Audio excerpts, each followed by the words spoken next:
ассалому алайкум дӯстон, хуш омадед ба шабакаи мо. Чемпиони вазни 61 килограмми UFC Мераб Дувалишвили гуфт ки дар кадом ҳолат омода аст ки зидди Александр Волконовский барои дуюм камарбанд муҳориба гузаронад.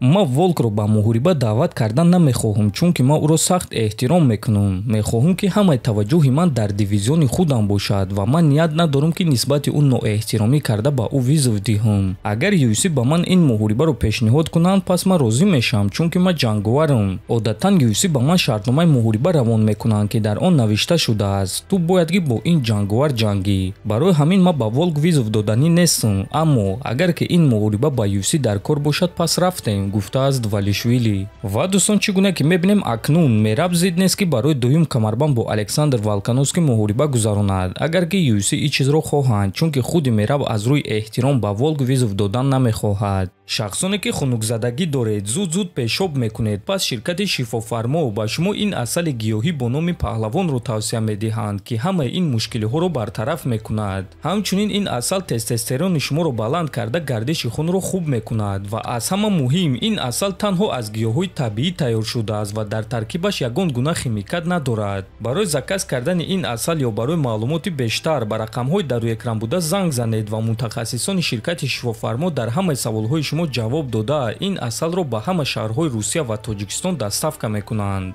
Дебютанти UFC Шем Рок, ки аввалин муҳорибаи худро дар UFC зидди Нурулло Алиев мегузаронад, гуфт ки дар UFC чӣ гуна нақшаҳо дорад.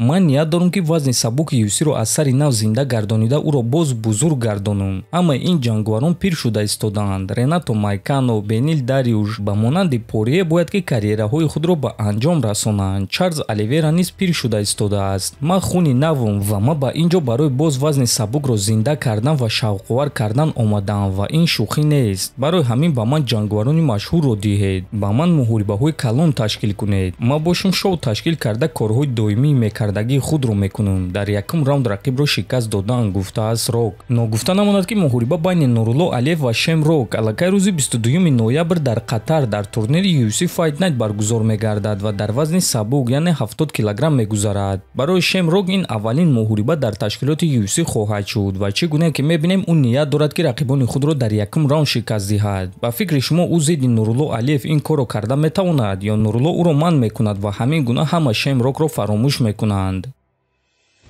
Чемпиони вазни миёна UFC Ҳамзат Чимаев дар муҳорибаи унвони вазни нимиёна ки байни чемпион Ҷек Делла Мадалена ва Довталаб Ислам Махачев мегузарад, прогнози худро дод. Мураббии ман 55% ба ғалабаи Мадалена ва 45% ба ғалабаи Ислам боварӣ дорад, аммо ман фикр мекунам ки Ислам ғолиб мешавад. Онҳо ҳардуяшон ҷанговарони хубанд. Ислам ба вазни 77 килограмм мебарояд ва барои ман шавқовар аст ки дар ин вазн ӯ чӣ гуна меҷангад. Фикр мекунам ки дар ин муҳориба Ислам бисёртар гӯштини худро истифода мебарад, гуфтааст Чимаев. Ногуфта намонад ки ин муҳориба аллакай шаби 15 ба 16 ноябр дар турнири UFC 322 баргузор мегардад ва шаби гузашта Ҳабиб Нурмагомедов наворе аз тамринҳои Исламро нашр кард, ки 6 рӯз пеш аз муҳориба Махачев дар чӣ гуна форма қарор дорад.